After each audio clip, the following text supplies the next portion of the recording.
모든 것을 잃고 떠나온 낯선 땅. 그리고 18년이 지난 지금 그 선택은 과연 옳았을까요? 대한민국의 감동을 전하는 대감TV 구독과 좋아요 부탁드리며 사연 시작합니다. 텍사스 역사상 최악의 산불. 우리는 우리 집을 그리고 우리의 모든 것을 잃었습니다. 통제 불가능한 화재가 확산 중입니다. 더 이상 대피할 곳이 없습니다. 그리고 그때 아내가 조용히 말했습니다. 한국으로 가는 건 어떨까? 우리는 모든 걸 잃었지만 이곳에서 다시 시작해야만 했습니다. 지금도 그날의 기억이 선명합니다. 텍사스 에머릴로에서의 그 끔찍했던 아침이요. 저는 평화로운 아침을 맞이했습니다. 창밖으로 보이는 푸른 하늘과 멋진 정원이 있는 2층짜리 저택에서의 삶이 너무나 자연스러웠죠. 아침마다 정원사가 손질하는 잔디밭의 향기와 함께 하루를 시작하는 게 일상이었습니다. 갑자기 휴대폰에서 긴급 재난 문자가 울렸어요. 산불이 발생했다는 소식이었습니다. 처음엔 대수롭지 않게 여겼죠. 텍사스에선 종종 있는 일이었고 우리 동네까진 오지 않을 거라 생각했으니까요. 수진이 걱정스러운 눈빛으로 창밖을 바라봤지만 전 괜찮을 거라며 안심시켰습니다.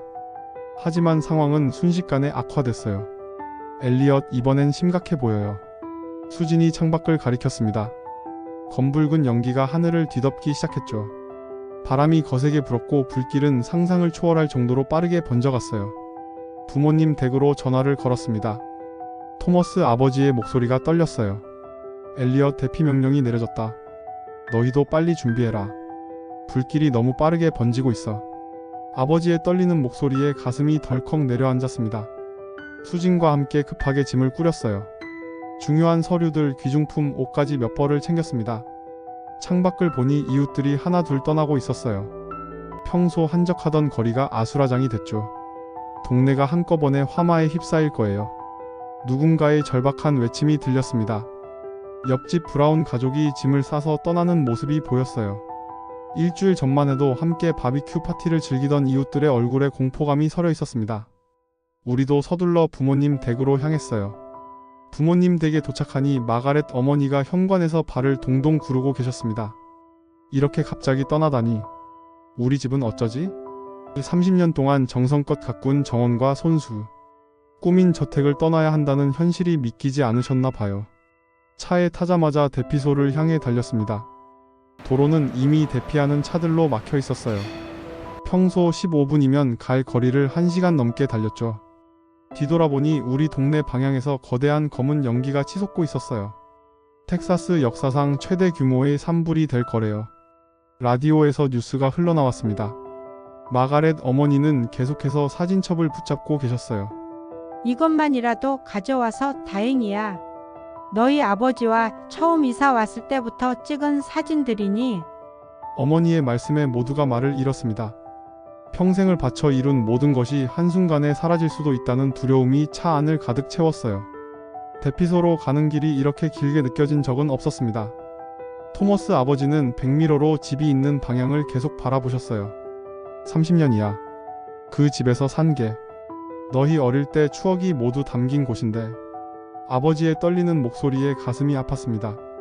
우리가 타고 있는 차 안에서도 라디오에서 들려오는 뉴스에서도 불안감이 가득했어요. 수진이 제 손을 꼭 잡았습니다. 그때는 몰랐죠. 이 끔찍한 재난이 우리 가족에게 전혀 다른 삶의 기회를 가져다 줄 거라는 걸.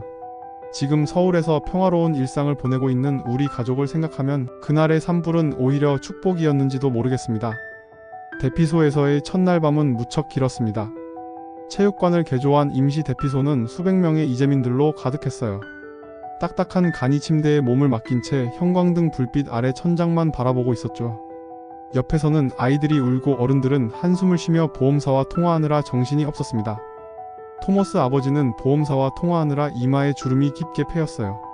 산불 피해 보상 심사에만 최소 3개월이 걸린다고? 907만 에이커나 되는 산불 피해를 어떻게 그렇게 오래? 아버지의 절망적인 목소리가 체육관에 울려 퍼졌습니다. 텍사스 역사상 최대 규모의 산불이었기에 보험사들도 감당하기 힘든 상황이었죠. 마가렛 어머니는 구호물품으로 받은 담요를 무릎에 덮은 채 사진첩을 넘기고 계셨어요. 이 사진 내가 처음 걸음마 뗐을 때 찍은 거야.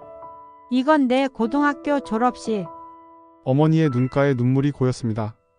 30년간의 추억이 담긴 집이 화마에 사라질 수도 있다는 현실이 너무나 고통스러우셨나 봐요. 체육관 안은 불안과 절망으로 가득했습니다. 누군가는 친척집으로 간다고 했고 또 누군가는 임시주택을 알아본다고 했죠. 하지만 이렇게 큰 산불 피해를 입은 지역에서 거처를 구하는 것은 쉽지 않았어요. 모든 호텔과 임대주택은 이미 가득 찼다는 소식이 들려왔습니다. 그때 수진이 조심스럽게 저를 밖으로 불렀어요. 주차장 벤치에 앉아 수진이 말했습니다. 한국에 가는 건 어떨까요? 처음엔 그 말이 현실감 없게 들렸죠. 보험 처리도 몇 달 걸린다는데 이 와중에 호텔비만 날리면서 지낼 순 없잖아요. 처음엔 한국행을 완강히 거부했습니다. 여보, 난 한국어도 못하고. 변명처럼 말했던 제 모습이 떠오르네요. 하지만 수지는 이미 모든 준비를 해두었더군요. 사촌 오빠 승현을 통해 임시 거처도 마련해 놓았고 제 회사도 재택근무가 가능한 상황이었어요.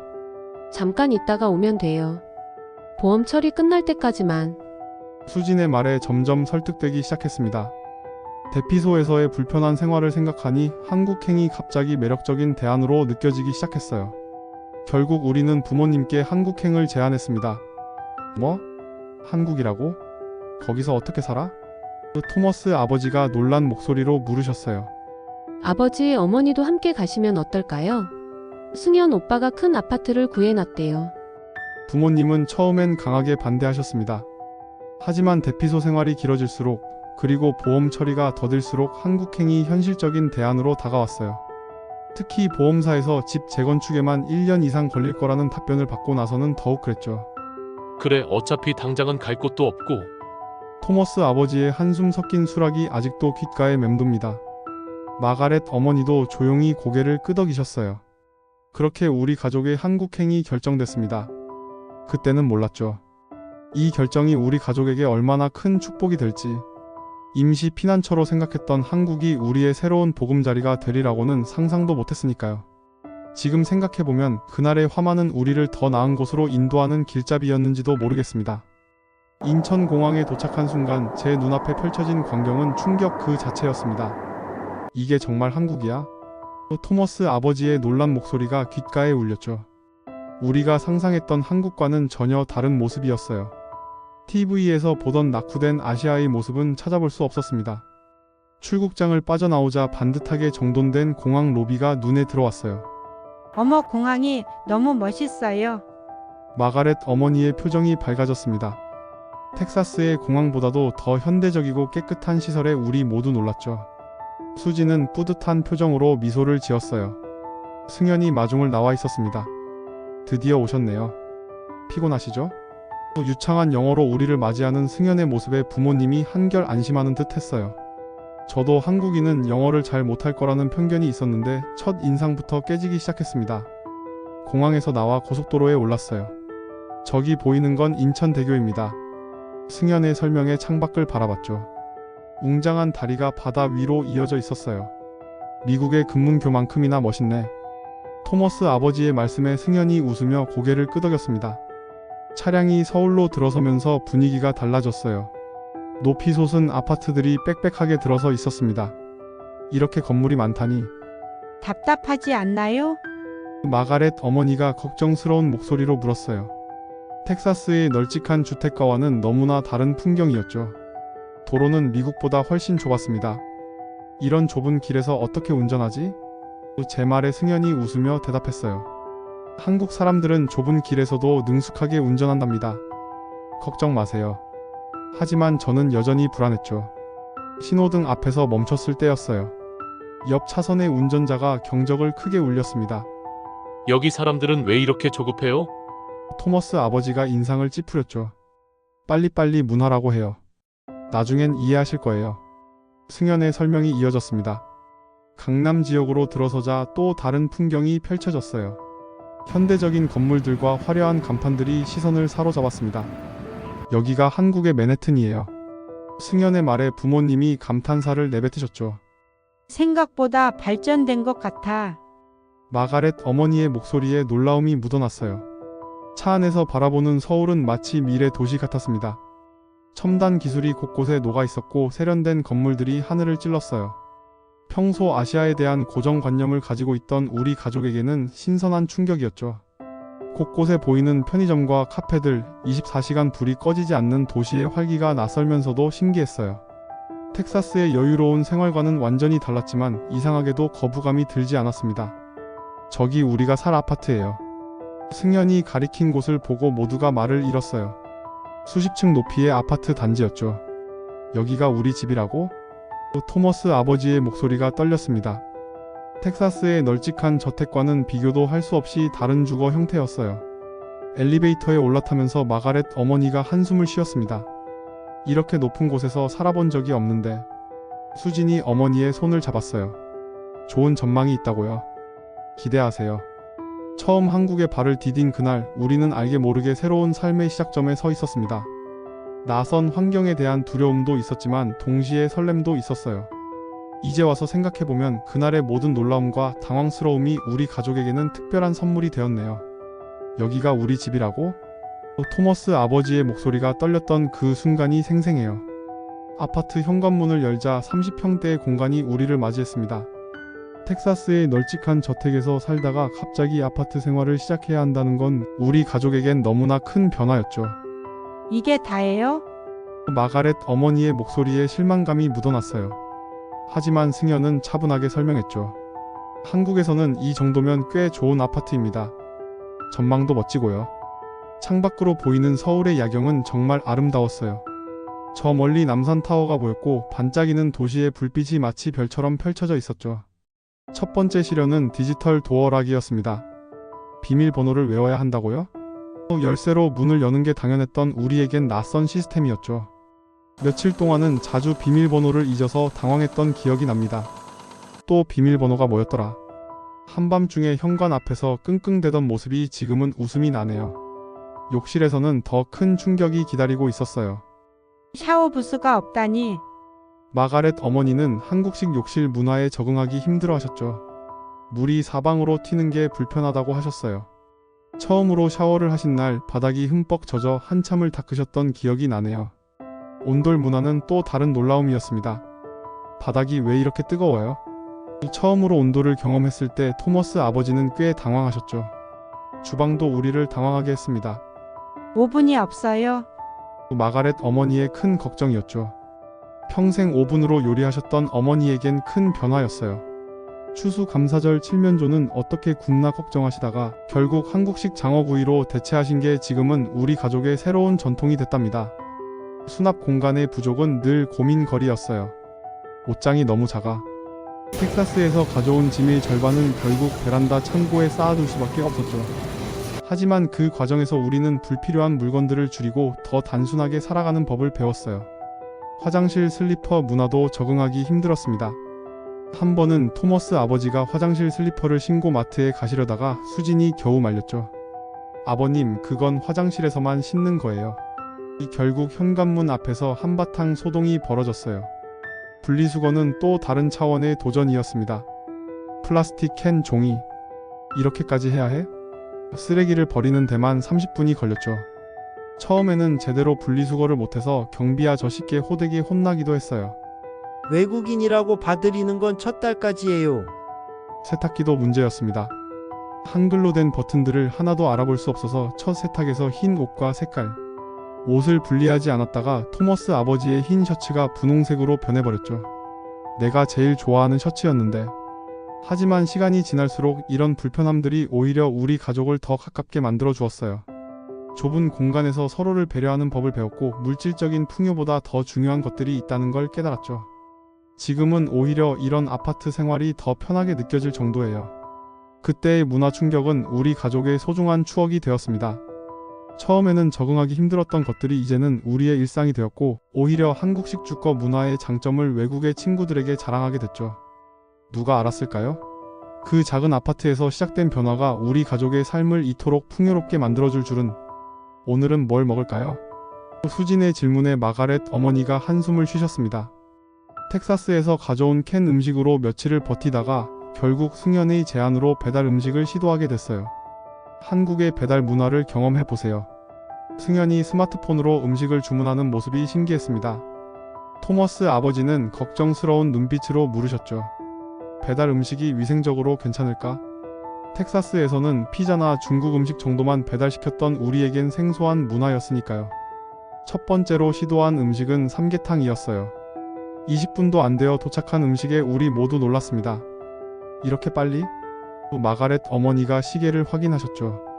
뜨거운 국물에서 김이 모락모락 피어올랐고 은은한 인삼향이 집안에 퍼졌어요. 토머스 아버지가 조심스럽게 수저를 드셨습니다. 이게 보양식이라고? 첫 한 입을 드시고는 놀란 표정을 지으셨죠. 이상하게 맛있는데? 닭고기가 부드럽게 잘 익었고 한약재 향이 진하지 않아 거부감 없이 드실 수 있었나 봐요. 특히 마가렛 어머니가 삼계탕의 팬이 되셨습니다. 이런 맛은 처음이야. 닭고기가 이렇게 부드러울 수가. 평소 기름진 음식을 싫어하시던 어머니가 국물까지 다 드시는 모습에 수진이 감동했었죠. 그 후로 우리는 다양한 한국 음식을 시도해봤어요. 김치찌개, 된장찌개, 비빔밥. 처음엔 낯설었지만 하나둘 우리의 입맛을 사로잡았습니다. 매운데 자꾸 먹게 되네. 토머스 아버지의 말씀처럼 한국 음식은 중독성이 있었어요. 배달 음식의 종류도 우리를 놀라게 했습니다. 커피도 배달이 돼요? 심지어 편의점 음식까지 배달된다는 사실에 마가렛 어머니는 믿기지 않아 하셨죠. 텍사스에서는 상상도 못할 일이었으니까요. 우리의 식사 패턴도 완전히 바뀌었어요. 아침은 근처 빵집의 단팥빵, 점심은 도시락, 저녁은 배달 음식으로 자주 해결하게 됐습니다. 이제 미국 음식이 그립지 않네. 토머스 아버지의 말씀에 모두가 웃었죠. 특히 야식 문화는 우리에게 새로운 즐거움을 가져다 줬어요. 밤 12시에도 치킨을 시킬 수 있다고? 한밤중에도 따뜻한 음식을 배달해주는 시스템에 놀랐습니다. 텍사스에서는 저녁 8시만 되어도 대부분의 식당이 문을 닫았으니까요. 마가렛 어머니는 배달앱의 리뷰를 꼼꼼히 확인하는 습관이 생기셨어요. 이 가게는 별점이 높네. 오늘 저녁은 여기서 시켜볼까? 한국어를 전혀 모르시면서도 음식 사진만 보고 주문하는 법을 터득하셨답니다. 식사 시간은 우리 가족의 대화 시간이 되었어요. 새로운 음식을 시도하면서 서로의 하루를 나누고 한국 생활에 대한 이야기를 나누었죠. 이 음식은 어떠세요? 수진의 질문에 각자의 느낌을 이야기하며 웃음꽃을 피웠답니다. 한국의 식문화는 우리 가족에게 큰 위로가 되었어요. 낯선 환경에서의 불안감을 달래주는 것은 다름 아닌 맛있는 음식이었죠. 내일은 뭘 먹을까? 이제는 이 질문이 우리 가족의 즐거운 고민이 되었답니다.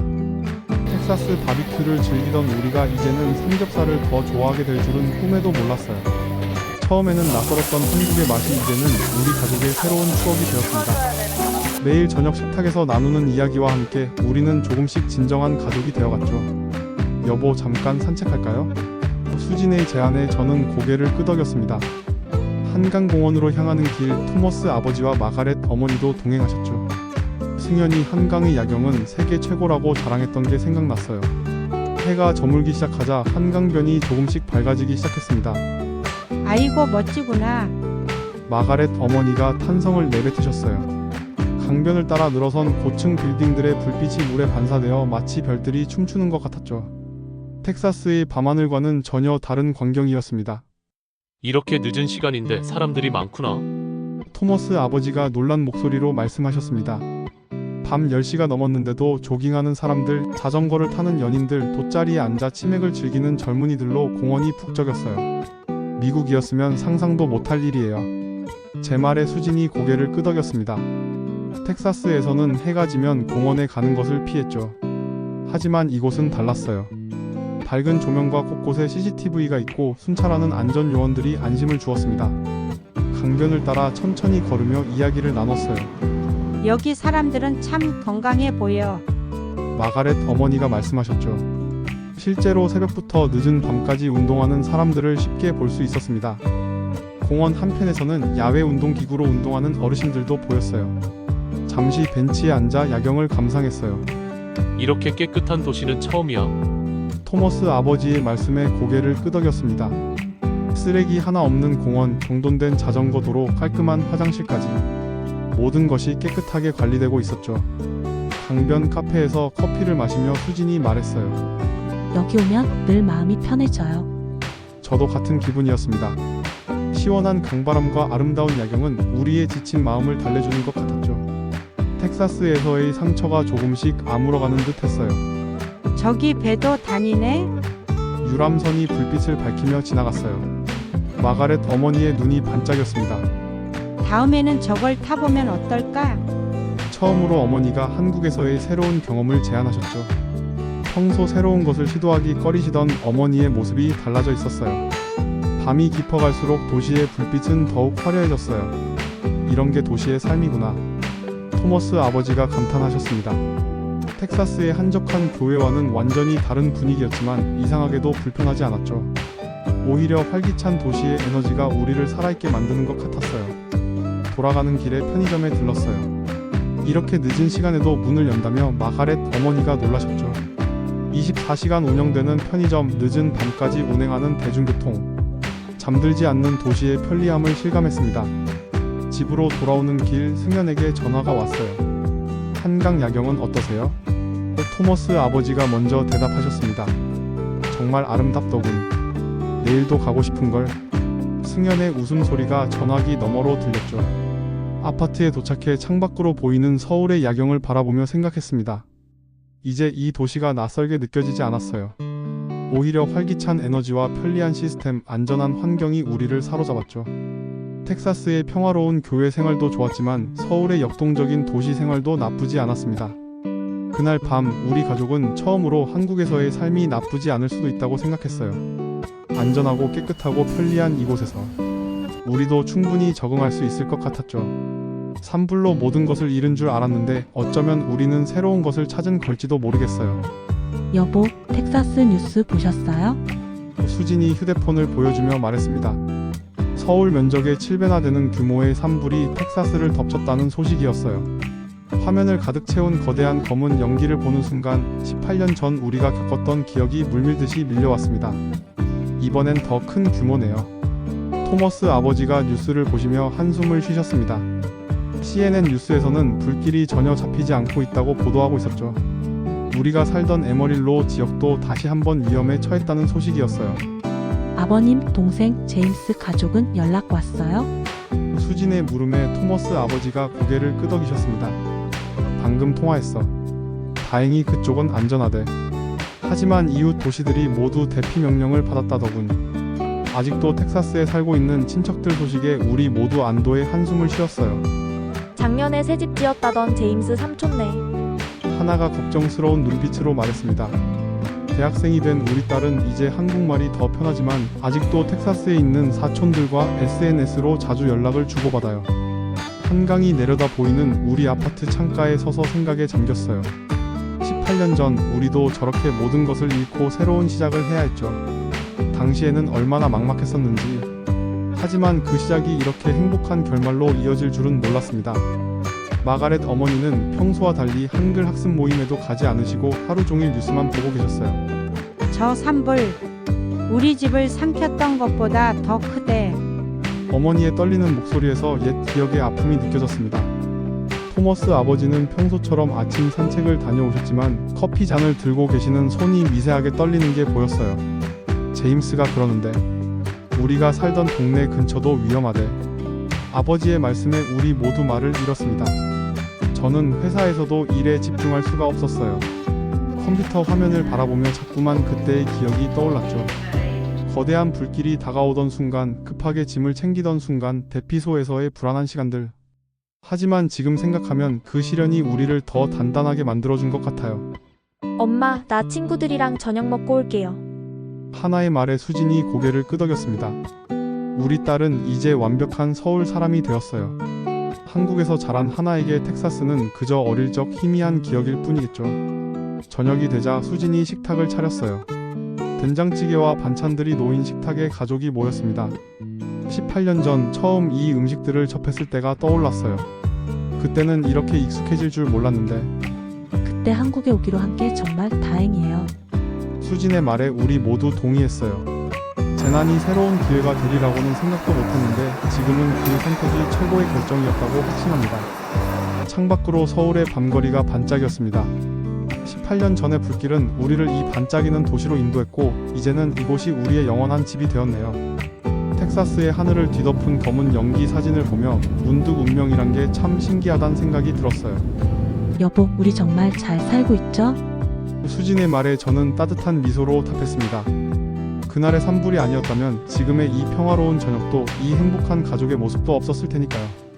텍사스의 거대한 산불은 엘리엇의 가족에게 모든 것을 앗아갔습니다. 하지만 그들은 한국에서 새로운 희망을 발견했습니다.